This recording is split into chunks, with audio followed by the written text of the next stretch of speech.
الرجيم أعوذ بالله من الشيطان اللعين الرجيم بسم الله الرحمن الرحيم الحمد لله رب العالمين بارئ الخلائق أجمعين ثم الصلاة والسلام على سيدنا ونبينا ومولانا أبي القاسم محمد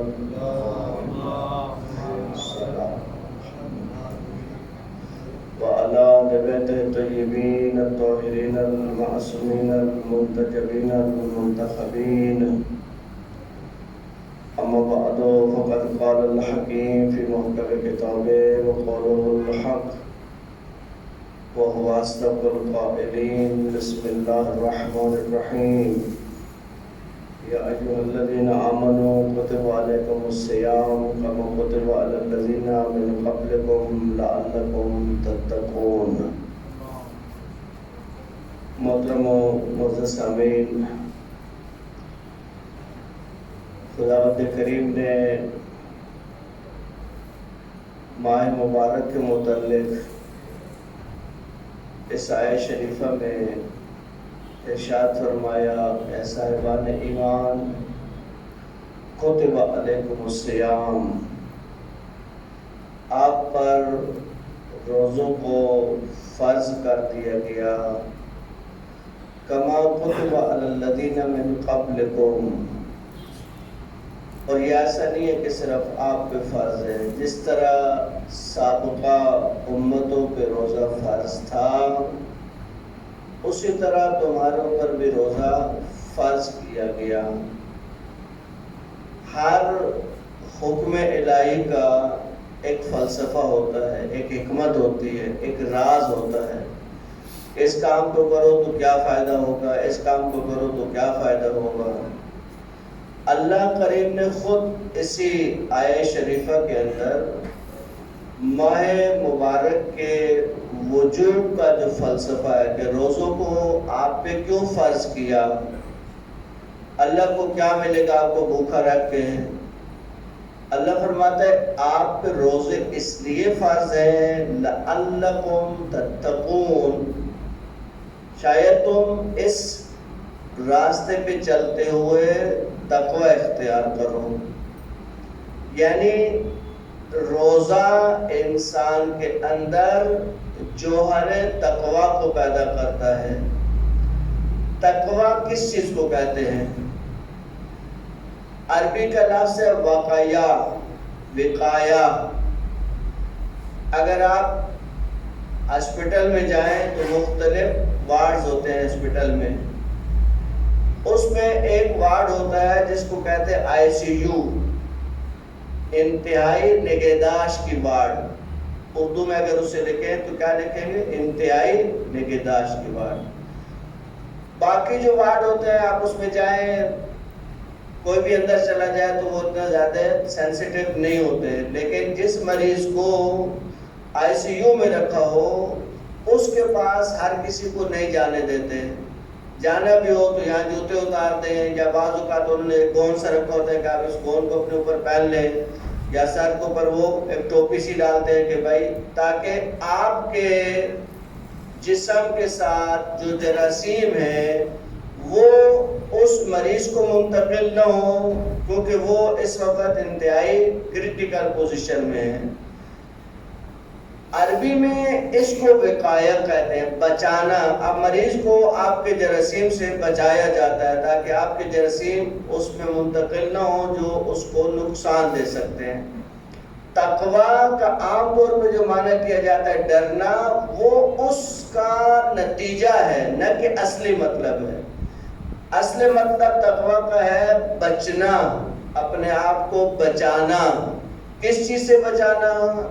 ظاہر ہے گناہوں سے بچانا، اللہ کی نافرمانی سے بچانا۔ اللہ فرماتا ہے کہ ہم نے آپ پہ روزوں کو فرض کیا۔ کیوں فرض کیا؟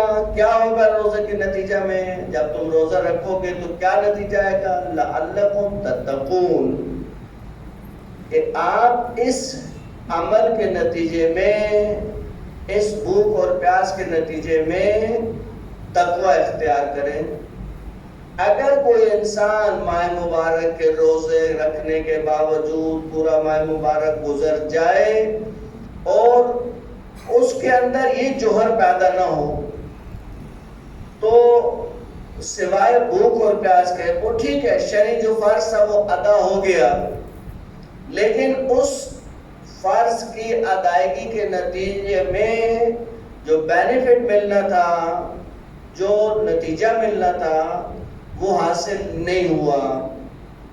کیوں کہ ہم نے اس ماہ مبارک سے وہ فائدہ نہیں اٹھایا جو اٹھا سکتے تھے، اور بہت کم ہوا کہ ہم اس فائدے کی طرف متوجہ ہوں کہ مثلاً خود بھوک پیاس کاٹنا ہی بہت مفید چیز ہے. یعنی ڈاکٹر جو ہے وہ بہت سارے بیماریوں کا علاج اس میں ہے کہ آپ کم کھائیں، تھوڑا کھانے کے گیپ کو زیادہ کریں تاکہ آپ کا جو ہے وہ معدہ اپنی جگہ پہ کام کرے. تو روزے سے وہ چیزیں تو مل جاتی ہیں، جسمانی جو فوائد ہیں وہ روزے کے ساتھ حاصل ہو جاتے ہیں، لیکن وہ بھی کب حاصل ہوتے ہیں؟ جب آپ روٹین کے مطابق جو ناشتہ کرتے ہیں وہ ناشتہ کریں اور پھر آپ روزہ رکھیں. اگر صبح معدے پہ اتنا لوڈ کر دیا کہ وہ شام تک جب وہ چکر کاٹتا رہے تو وہ فلسفہ تو حاصل نہیں ہوا.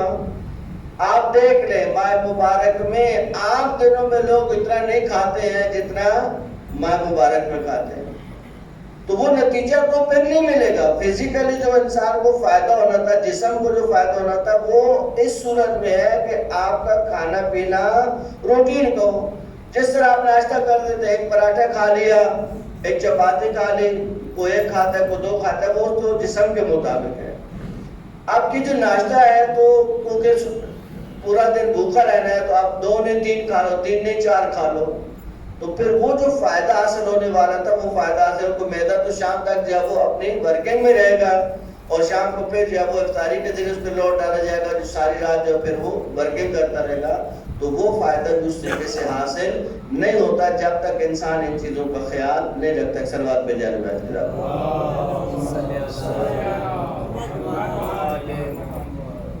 اصل فائدہ جس کی طرف آج میں آپ مومنین کی توجہ حاصل کرنا چاہتا ہوں، اصل فائدہ جس کی طرف بہت کم توجہ ہوئی اور بہت کم اس فائدے پہ بولا گیا. دیکھیں روایات میں ہے کہ انسان کی روح اس کے جسم کی خلقت سے 2000 سال پہلے خلق ہو جاتی ہے. یعنی اگر میری عمر 50 سال ہے، آپ کی عمر 20 سال ہے، 30 سال ہے، 40 سال ہے، 60 سال ہے، تو یہ ہمارے جسم کی عمر ہے، لیکن ہماری جو حقیقی عمر ہے وہ پلس 2000 سال ہے. یعنی میں اس وقت 2050 سال کا ہوں، آپ 2060 سال کے ہیں، 70 سال کے ہیں، 20 سال کے ہیں. اچھا سوال یہ ہے کہ یہ 2000 سال بہت کم عمر نہیں ہے، بہت زیادہ عمر ہے. انبیاء میں سب سے زیادہ عمر حضرت نوح کی ہے جن کی 2500 سال عمر بتائی گئی ہے. جو سب سے بڑی عمر جنہوں نے پائی وہ حضرت نوح علیہ السلام ہے. تو ہماری روح کی عمر حضرت نوح کی عمر جتنی ہے. تو سوال یہ ہے کہ یہ جب خلق ہو گئی روح تو یہ کہاں پہ رہی؟ خلق ہونے کے بعد کدھر تھی یہ روح ہماری؟ علماء کہتے ہیں کہ وہ مدرسہ الہیہ میں تربیت پا رہی تھی. اب اللہ نے اس کو وجود کا زندانی بنا کے وجود کے ساتھ اس کو دنیا میں بھیج دیا. اب آپ روح اور جسم الگ نہیں دکھا سکتے. آپ کہیں کہ جی روح کہاں ہے، جسم کہاں ہے؟ جسم کے اندر روح ہے، اندر کہاں پہ ہے؟ آنکھوں میں ہے، دماغ میں ہے، دل میں ہے، پیٹ میں ہے، کہاں پہ ہے؟ نہیں سمجھ آتا کسی کو. جب کوئی بندہ مر جاتا ہے تو کہتے ہیں روح جسم سے نکل گئی. وہ وقتی طور پہ ہماری نسبت جو ہے وہ روح کا اور بدن کا آپس میں کیا ہوتا ہے، جس طرح گاڑی اور ڈرائیور ہوتا ہے. جب ڈرائیور گاڑی کے اندر ہو تو گاڑی چل رہی ہوتی ہے، جب وہ رکتا ہے چابی سے گاڑی کو آف کرتا ہے تو وہ نیچے اتر آتا ہے، گاڑی وہاں کھڑی ہے اور ڈرائیور یہاں کھڑا ہے. دونوں چیزیں اپنی جگہ موجود ہیں. اور جسم کا یہی تعلق ہے انسان کا کہ تعلق قائم ہے تو آپ کو وہ گاڑی حرکت میں نظر آتی ہے، لیکن اس سے تعلق ختم ہوتا ہے تو وہ جسم رک جاتا ہے، وجود گاڑی کا رک جاتا ہے۔ اب ایک روح ہے جو انسان کے اندر آ گئی، جسم کا اس کے ساتھ تعلق قائم ہو گیا۔ امیر علیہ السلام فرماتے ہیں کہ آپ اپنے آپ کو ایک معمولی سا وجود نہیں سمجھیں، یہ نہیں سمجھے کہ ایک چھوٹا سا وجود ہوں میں۔ مولا فرماتے ہیں نا، اتزعم انک جرم صغیر، کیا تم یہ گمان کرتے ہو، کیا تمہارا یہ خیال ہے، کیا تم یہ سوچتے ہو کہ تم ایک چھوٹا سا وجود ہو؟ وفیک الطول عالم الاکبر ہو، جبکہ تمہارے اس چھوٹے سے وجود میں پوری کائنات کو سمو دیا گیا ہے۔ یعنی اگر کائنات کو اکٹھا کیا جائے ایک چھوٹے وجود میں تو آپ کا وجود ہے، اور اگر اس کو پھیلایا جائے تو یہ پوری کائنات ہے، تو آپ کا وجود چھوٹا وجود نہیں ہے۔ یہ جملے کس کے ہیں؟ امیر المومنین علی ابن ابی طالب سے منسوب جملے صلی اللہ کہ آپ چھوٹا وجود نہیں ہے، آپ کے اندر کائنات سموئی ہوئی ہے۔ انت الکتاب المبین الذی بأحرفہ تظہر المزمر، مولا فرماتے ہیں آپ اللہ کی وہ واضح کتاب ہے جس کے ذریعے اس کائنات کے اسرار کھلے۔ دیکھیں پتھر آج سے لاکھوں سال پہلے جیسا تھا ویسا ہی ہے، پتھر پہ بھی جو کام کیا انسان نے کام کیا، پتھر جہاں پڑا ہوتا ہے وہ پڑا ہی رہتا ہے، اگر آپ اس کو نہیں ہلائے تو وہ خود سے ہلنے والا نہیں ہوتا ہے۔ لیکن انسان نے جو سفر طے کیا ہے وہ بہت زیادہ ہے۔ کہاں وہ انسان جو جنگلوں میں رہتا تھا، جو درخت کے پتے لے کر اپنے جسم کو ڈھانپتا تھا، وہ کہاں آج کا انسان جو مریخ میں جا کے زندگی گزارنے کے بارے میں سوچ رہا ہے۔ اس سے انسان نے بہت لمبا سفر طے کیا ہے۔ انسان کا سفر معمولی سفر نہیں ہے، بہت لمبا سفر ہے۔ مولا فرماتے ہیں آپ اللہ کی وہ واضح کتاب ہے بِأَحْرُفِهِ تَظْهَرُ الْمُزْمَرُ، کہ جس کے ذریعے اس کائنات کے راز کھلتے ہیں۔ کتنے راز کھلے اس کائنات کے اندر، کیا کیا چیزیں، کیا کیا ٹیکنالوجی ہے جو انسان نے ایجاد کی ہے، اور مسلسل یہ سفر اس کا جاری ہے، یہ سفر رکنے والا نہیں ہے۔ علماء فرماتے ہیں اللہ نے 27 علوم خلق کیے ہیں، 27 علوم میں سے 2 علم عام انسانوں کو دیے، باقی سارے کے سارے امام معصوم کے پاس ہیں۔ 2 علوم کے نتیجے میں 2 علوم پورے ابھی انسان استعمال نہیں کر سکا ہے، اس کا کچھ حصہ اس نے استعمال کیا۔ دیکھیں ہمارا دماغ، دنیا میں سب سے زیادہ جو لوگ دماغ استعمال کرتے ہیں اس کی پرسنٹیج 50 تک ہے۔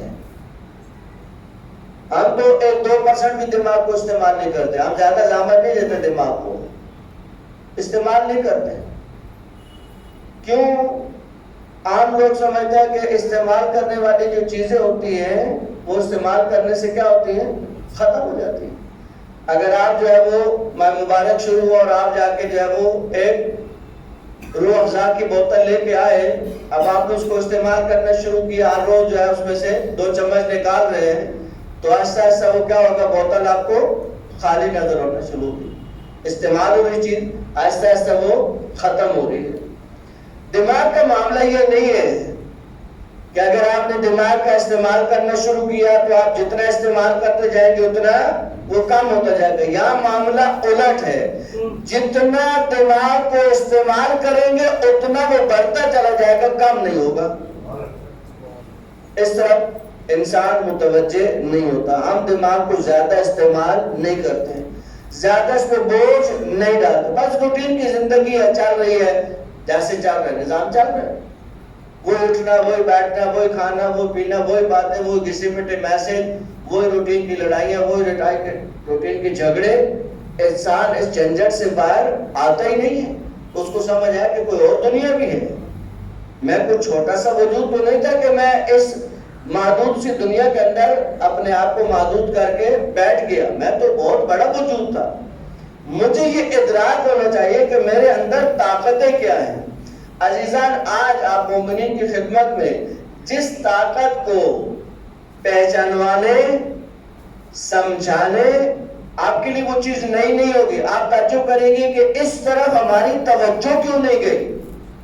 یہ تو کوئی ایسی چیز نہیں تھی کہ جو آج مولانا نے بتائی ہے، نہیں، وہ تو ہے پہلے سے ہمارے پاس. اور ماہ مبارک میں اس کی کارکردگی بڑھ جاتی ہے. وہ جو طاقت آپ کے اندر ہے، وہ انرجی جو آپ کے اندر ہے، ماہ مبارک میں اس کا کام بڑھ جاتا ہے. اس کی پرفارمنس بہت زیادہ ہوتی ہے ماہ مبارک میں. اس انرجی کا نام کیا ہے؟ اس انرجی کو کہتے کیا ہے؟ عزیزان، اس انرجی کو کہتے ہیں ارادہ، نیت. آپ کہتے ہیں نا روزہ کس چیز کا نام ہے؟ اگر آپ فقہی کتابیں اٹھا کے دیکھیں تو ذیل مسائل یا جو روزے کے مسائل پہ کتابیں لکھی گئی ہیں، ابھی حال ہی میں قبلہ مولانا داؤدانی صاحب نے ایک اچھی کتاب مرتب کی ہے. ابھی اس پہ تھوڑا کام باقی ہے، تو جلدی وہ آپ مومنین کے ہاتھوں میں آ جائے گی. روزے کے احکام، تو اس میں وہ روزے کی تعریف کرتے ہیں، بتاتے ہیں کہ روزہ کس کو کہتے ہیں. اذان صبح سے لے کر اذان مغرب تک ان چیزوں سے رک جانے کا نام ہے. یعنی کھانا پینا نہیں ہے، باقی جو مفترات روزہ جن سے روزہ باطل ہوتا ہے، 8-9 چیزیں، ان کو انجام نہ دینے کا نام کیا ہے؟ روزہ ہے. کل روزہ نہیں تھا، آج اکثریت کا روزہ ہے، مستحبی ہے، قضا ہے، یا ممکن ہے کہ جن کو یقین ہو گیا روایت لال والوں کی بات پر ان کا اصلی روزہ ہو. علی حال کل کا جو دن تھا، اگر کوئی آپ کے سامنے ایک اچھی غذا، بہترین زعفرانی بریانی لا کے رکھے تو آپ بہت مزہ لے کے کھائیں گے، اس کو بہت خوشی سے آپ اس کو تناول کریں گے. کوئی میٹھی چیز جو آپ کو اچھی لگتی ہے وہ آپ کے سامنے لائے تو آپ بہت مزے سے کھائیں گے. لیکن آج جو لوگ روزے سے ہیں، وہی کار والی چیز، وہی اچھی چیز آج اگر آپ کے سامنے کو لا کے رکھتا ہے تو آپ ہاتھ کھینچ لیتے ہیں اور آپ کہتے ہیں میں کیا ہوں؟ روزے سے ہوں، میرا روزہ ہے. کیا مطلب روزہ ہے؟ یعنی میں نے نیت کی ہے، میں نے ارادہ باندھا ہے کہ صبح سے لے کر مغرب تک مجھے ان چیزوں کو استعمال نہیں کرنا ہے. اچھا، یہ کیا طاقت ہے انسان کے اندر؟ یہ بہت بڑی طاقت ہے. اگر آپ توجہ فرمائیں کہ یہ نیت، یہ ارادہ اتنی بڑی طاقت ہے کہ جب آپ نے ارادہ باندھ لیا تو آپ 16-17 گھنٹے ان حلال چیزوں سے رک گئے جو اللہ نے آپ پر وقتی طور پہ پابندی لگائی ہے. حلال چیزیں وہ سارے جو کھانا پینا حلال ہے، جنسی تعلقات حلال ہے، لیکن سب سے انسان رکتا ہے. کیوں؟ کہ جی اللہ نے مجھے حکم دیا کہ اس ٹائم میں یہ کام نہیں کرنا. تو اس کا مطلب یہ ہے کہ آپ کے اندر ایک طاقت ہے جس کو آپ جب چاہیں استعمال کریں تو آپ اللہ کی حلال چیزوں سے رک جاتے ہیں. تو بتائیں، اللہ کے احکام پہ عمل کر کے اگر انسان حلال چیزوں سے رک سکتا ہے تو حرام سے کیوں نہیں رک سکتا؟ فرق کیا ہے؟ فرق کو سمجھیے. اصل فرق ہے، ایک بنیادی فرق ہے. وہ بنیادی فرق کیا ہے؟ وہ ہے ارادہ، وہ ہے نیت. جب آپ نے نیت پکی باندھ لی، آپ کو کتنے جوان نظر آئیں گے جو روزہ نہیں رکھتے ہیں؟ آپ کے اطراف میں کئی جوان گھوم رہے ہیں جو روزہ نہیں رکھتے، لیکن 70 سال کا بوڑھا، 80 سال کا بوڑھا، 85 سال کی بوڑھی، 2 سال سے ہم زبردستی جو ہے وہ والدہ کو روزوں سے روک کے طبیعت بگڑ جاتی ہے. پرسوں مجھے کہا کہ بیٹے یہ کیا ہو، ساری زندگی روزے رکھے، اب میں روزے چھوڑوں. میں نے کہا اماں دیکھو، جہاں روزہ رکھنا عبادت ہے، بعض اوقات روزہ نہ رکھنا عبادت ہے۔ اس نقطے کو سمجھیں۔ روزہ رکھنا کب عبادت ہے؟ جب آپ روزہ رکھ سکیں اور حکم خدا پہ عمل کر سکیں۔ جب آپ اس حکم خدا پہ عمل نہیں کر سکتے تو عمل نہ کرنا باعث ثواب ہے۔ آپ وہاں بھی اللہ کے حکم پہ عمل کر رہے ہیں، یعنی جب آپ روزہ رکھ رہے ہیں تو بھی اللہ کے حکم پہ عمل ہو رہا ہے۔ اب آپ روزہ نہیں رکھ رہے بڑھاپے کی وجہ سے، پیاس کی وجہ سے، یعنی پیاس کا کیا مطلب ہے؟ وہ لوگ جن پہ پیاس اتنی غالب رہتی ہے کہ وہ کبھی بھی پیاس کے ساتھ زندہ نہیں رہ سکتے، یعنی 1 گھنٹہ پانی نہیں ملے تو وہ گزر جائے گا دنیا سے یا بہت زیادہ بیمار پڑ جائے گا۔ تو جن لوگوں کو اللہ نے روزہ معاف کیا ہے ان میں ایک پیاسا انسان ہے۔ آپ کے مولانا ہے تو بہت آسان ہو گیا، ہمیں سب کو پیاس لگتی ہے، ہم کل سے ہم روزہ چھوڑ دیں۔ نہیں، وہ پیاس جو ناقابل برداشت ہے، ناقابل برداشت، ورنہ پیاس تو مشکل ہے، برداشت کرنا پڑتا ہے۔ ناقابل برداشت پیاس یعنی جس سے یا بیماری بڑھ جائے یا جان جانے کا خطرہ ہو، تو ان صورتوں میں خود اللہ کسی کو سزا تو نہیں دیتا ہے۔ روزہ سزا تو نہیں ہے، روزہ تو ایک پریکٹس ہے، آپ کر سکیں تو کریے۔ اب آپ اس طاقت کی طرف دوبارہ متوجہ ہو کہ جب جوان نیت نہیں کرتا، جسم ٹھیک ہے، کوئی بیماری نہیں ہے، کوئی تکلیف نہیں ہے، فطور کہاں پہ؟ نیت میں۔ جب جوان نیت نہیں کرتا تو جوان ہونے کے باوجود وہ روزہ نہیں رکھ سکتا، نہیں رکھتا ہے۔ کچھ کیوں نہیں روزہ پر نہیں رکھا جاتا ہم سے؟ کیوں؟ نیت نہیں ہے، ارادہ نہیں ہے۔ اور اگر وہ 70 سال کا بوڑھا ہے، وہ روزہ رکھتا ہے، وہ خوش ہوتا ہے روزہ رکھ کے، کیوں بھائی آپ کیوں روزہ رکھتے ہیں؟ اب معصوم کا وہ جملہ سمجھ میں آتا ہے۔ یہ جو معصومین کے فرامین ہیں یہ لوح قلب پہ لکھنے کے برابر ہے، یعنی وہ چیزیں ہوتی ہیں جو انسان ہمیشہ سنبھال کے رکھے اپنے پاس۔ معصوم فرماتے ہیں جب جسم اس وقت کمزوری محسوس کرتا ہے جب نیت میں کمزوری آتی ہے، جسم وہاں کمزوری محسوس نہیں کرتا جہاں نیت میں طاقت ہوتی ہے۔ 70 سال کے بوڑھوں کی نیت جوان ہے تو وہ روزہ رکھ سکتا ہے، اور 15 سال کے جوان کی نیت بوڑھی ہے، ضعیف ہے تو وہ روزہ نہیں رکھ سکتا۔ اصل مسئلہ کس چیز کا ہے؟ ارادے کا، نیت۔ جب انسان نیت کر لیتا ہے، ابھی آپ سب نے نیت کی گھر سے کہ ہمیں کہاں جانا ہے؟ مسجد بقیت اللہ جانا۔ اگر آپ نیت نہیں کرتے، ارادہ نہیں کرتے جانے کا، تو آپ یہاں نظر نہیں آتے۔ آپ کا ارادہ ہے جو آپ کو یہاں تک لے آیا ہے۔ صبح آپ نے روزہ رکھا، ابھی تک آپ انتظار میں ہیں، اس کا مطلب ہے کہ آپ کے اندر وہ بڑی طاقت ہے، وہ بہت بڑی طاقت ہے کہ جس کے استعمال سے آپ اپنے اندر ایسی تبدیلی لے آتے ہیں کہ آپ کی مرغوب ترین چیزیں، ابھی دیکھیں افطاری صاحب کے ہاتھ میں، سلوات بھیجا لگات کی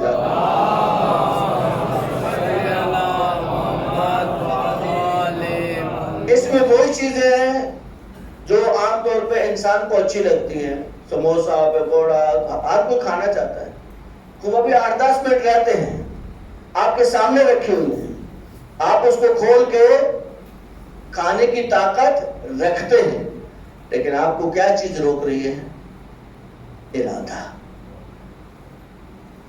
جب ارادہ ٹوٹ جائے، روزے کے مسئلے میں ایک مسئلہ ہے کہ نیت جو صبح کی جاتی ہے اس نیت پہ شام تک قائم رہنا ضروری ہے۔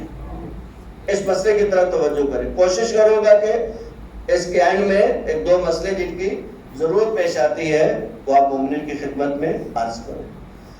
روزے کے مسائل میں ایک ہے نیت۔ نیت کب کرنی ہوتی ہے؟ جب آپ روزے کو سٹارٹ کرتے ہیں۔ رمضان میں آپ جو ہے وہ جان بوجھ کے زور سے پہلے نیت کو اگر نہیں کریں تو روزہ مشکل میں چلا جاتا ہے۔ آپ سو گئے، آپ کی آنکھ تب کھلی کہ زور کی اذان ہونے والی تھی، تو آپ نے دیکھا کہ بھائی روزہ آپ نے نیت کی اور روزہ چل پڑا دو. اس نیت پہ قائم رہنا بھی ضروری ہے. کیا مطلب قائم رہنا ضروری ہے؟ یعنی اس نیت کو توڑ نہیں سکتے. آپ نے صرف نیت کی میں روزہ توڑتا ہوں، کھایا کچھ بھی نہیں، پیا کچھ بھی نہیں، آپ کا روزہ رہ جائے گا، روزہ ختم ہو جائے گا. آپ نے نیت روزے کی. تو وضو میں بھی ایسے کہ جب آپ وضو کرنا شروع کرتے ہیں تو جس نیت سے آپ نے وضو شروع کیا، وضو ختم ہونے تک اس نیت پہ کہ میں وضو کر رہا ہوں، اس وضو کی نیت پہ قائم رہنا ضروری ہے. ایک دفعہ آپ نے نیت کر لی کہ میں کیا کروں، روزہ توڑتا ہوں، یا ڈبل مائنڈیڈ ہو گئے تو روزہ کنٹینیو کروں یا نہیں کروں، روزہ رکھوں یا نہیں رکھوں. اس صورت میں بھی روزہ مشکل میں چلا جاتا ہے. یہ جو دوسری صورت ہے، پہلی صورت میں روزہ مشکل میں چلا گیا. دوسری صورت جب آپ ڈبل مائنڈیڈ ہوئے پھر پشیمان ہو گئے کہ نہیں مجھے روزہ رکھنا چاہیے، روزے کو پورا کرنا چاہیے. یہاں پہ حکم شریعت ہے کہ اس روزے کو مکمل کریں گے اور اس کی بعد میں قضا کریں گے، کیونکہ یہ روزہ ڈاؤٹ فل ہوتا ہے کہ آپ کی نیت جو ہے وہ ڈاواڈول ہوگی. تو اس کا مطلب ہے کہ نیت کے اندر اتنی اللہ نے طاقت ڈال دی ہے کہ جب انسان نیت کر لیتا ہے تو وہ اپنی مرغوب ترین چیزوں سے رک جاتا ہے. تو انسان آج اول ماہ شب، اول ماہ مبارک نیت کریں کہ اے اللہ اس کے بعد ہم نیت کرتے ہیں، آج ایک نیت کرتے ہیں، ہر روز ایک نیت کریں. آج نیت کریں کہ ہم کبھی جھوٹ نہیں بولیں گے. نیت ہو سکتی ہے، یہ نیت کی جا سکتی ہے اور اس نیت پہ قائم بھی رہا جا سکتا ہے. دیکھیں جھوٹ 1000 برائیوں کی جڑ ہے. ایک جھوٹ بولتا ہے انسان کتنے جھوٹوں سے پھر اس کو جھوٹ بولنا پڑتا ہے اس پہلے جھوٹ کو کور کرنے کے لیے. جھوٹ کے متعلق یہ جملہ جو معصوم کی طرف منسوب ہے، بس وقت بھی ختم ہو جائے گا اسی کے اوپر. معصوم سے کسی نے سوال کیا کہ کیا انسان فلاں گناہ کر سکتا ہے؟ میں روزے کے احترام میں یا ممبر کے احترام میں ان گناہوں کا نام نہیں لیتا. تو مثلا چوری کر سکتا ہے، مثال کے طور پہ مومن ہو اور وہ چوری کرے، ہو سکتا ہے. باسو فرماتا ہے کہ ممکن ہے کہ شیطان اس پہ غلبہ پا جائے اور وہ ایسا گناہ کر بیٹھے. کبھی اس سے یہ گناہ، یہ نہیں کہ روٹین میں، پھر تو وہ مومن نہیں رہا. کبھی شیطان اس پہ غلبہ پایا اور اس نے چوری کی، پشیمان ہو گیا اپنے گناہ سے. کیا یہ ہو سکتا ہے؟ پھر راوی نے پوچھا مولا فلاں بڑا گناہ ہے، کیا وہ بھی مومن کر سکتا ہے؟ کہاں شیطان اگر اس کی خواہشات پہ غالب آ جائے تو ممکن ہے وہ ایسا گناہ بھی کر بیٹھے. اب راوی نے پوچھا کہ مولا کیا مومن جھوٹ بول سکتا ہے؟ پیغمبر کی بات ہے نا، مومن جھوٹ نہیں بول سکتا. کیا فرق ہو؟ جھوٹ بولنا بھی گناہ ہے، غیبت کرنا بھی گناہ ہے، فلاں گناہ بھی گناہ ہے. لیکن جھوٹ میں اور دوسرے گناہوں میں فرق کیا ہے؟ کہ جھوٹ ایمان کے ساتھ رہ ہی نہیں سکتا.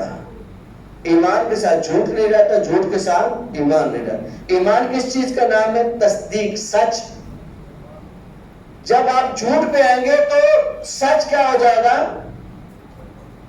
وہاں سے رخصت ہو جائے گا. سچ رخصت ہو گیا یعنی ایمان رخصت ہو گیا. تو جھوٹ کی بہت زیادہ مذمت ہے روایات میں، آیات میں، اور اس کے نقصانات بہت زیادہ ہیں.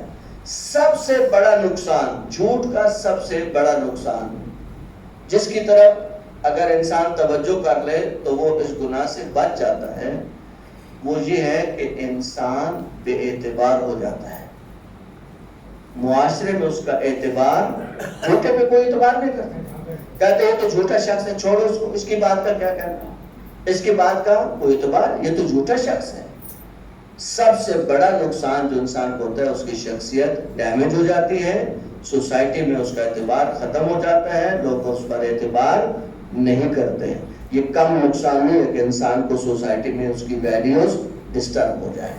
اللہ کریم نے بہت بڑی طاقت دی ہے اس کے جو بارے میں قرآن کی آیات ہیں وہ کل آپ کی خدمت میں عرض کروں گا کہ قرآن نے اس نیت کو، اس ارادے کو کن الفاظ کے ساتھ، کس انداز سے پیش کیا ہے۔ اللہ تعالیٰ سے دعا ہے کہ خداوند کریم ہمیں نیک ارادوں پہ قائم رہنے کی توفیق نصیب فرمائے۔ مومنین نے اس افطار کا اہتمام کیا ہے، ان کے رزق میں وسعت نصیب فرمائے۔ جو مومنین اس دنیا سے رخصت ہوئے ان کو جوار اہل بیت علیہ السلام میں جگہ نصیب فرمائے۔ عائشہ Bibi, Maqsood Ali, Abdullah, Hajra Bibi, Sharifa Bibi, Jan Muhammad, Ajmal, Sheikh Muhammad, Mahmood الحسن، ان کے مرحومین، عامر حسین خان صاحب، ابن عشرت حسین خان، آپ کے مرحومین، سب کو جوار اہل بیت علیہ السلام میں جگہ نصیب فرمائے۔